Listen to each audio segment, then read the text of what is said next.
Into the sunshine of a glorious spring afternoon, the body of Prince Philip was carried. His coffin draped in the personal standard of the Duke of Edinburgh, his sword and his naval cap on top.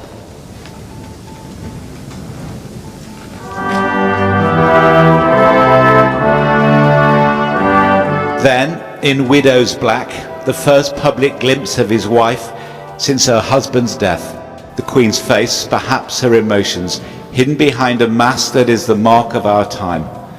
And for the first time, it was she who followed her husband, her loyal consort and companion for 73 years. In loving memory, read the handwritten card on the back of the coffin. Walking behind the cortege, his children, Charles and Anne, and then Andrew and Edward. Behind them, the Dukes of Cambridge and Sussex, brothers at odds, reunited today in circumstances neither of them would have chosen.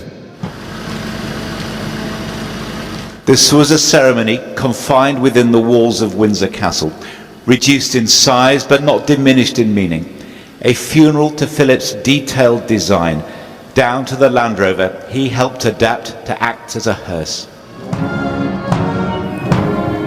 At the Galilee porch, the Queen was greeted by the Dean of Windsor. She paused for just a moment, to allow a brief look back and to watch as her husband's coffin passed by.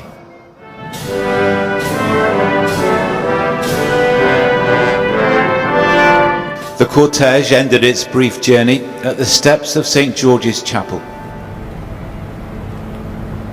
A minute's silence was observed here and across the home nations.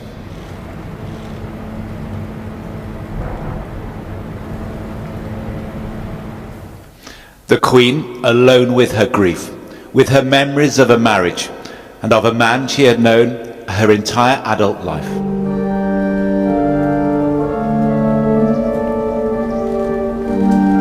This was a family funeral, but one watched by many millions of people around the world. We are here today.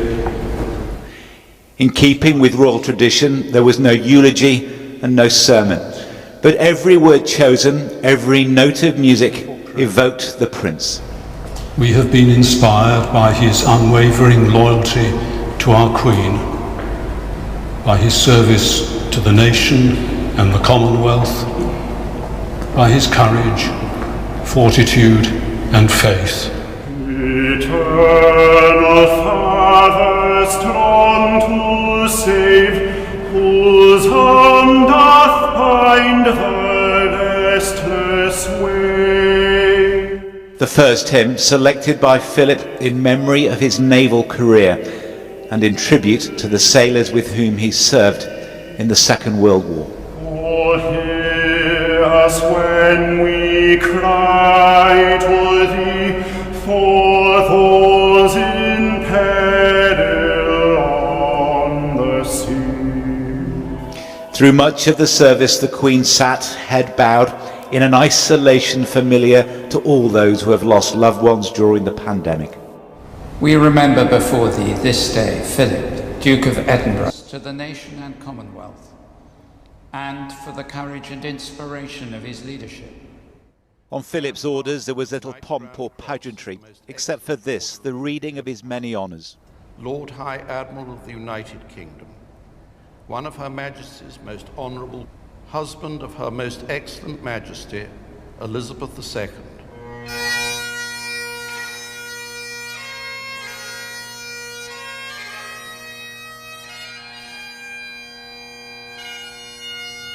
A piper played a lament as Philip's body was lowered into the royal vault beneath the chapel, to lie with the kings and queens who rest there. None has served the institution of monarchy for longer.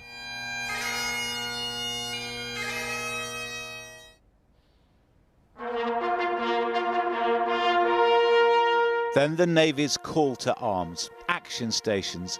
Life must go on was Philip's last message to his family. Though for the Queen, his loss leaves a void which can never be filled.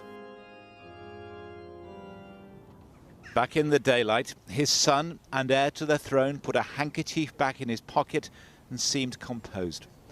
His grandsons chatted amiably, a scene that would have pleased Philip. And the Queen, accompanied by her lady-in-waiting, left as her husband would have wished, to continue her duties.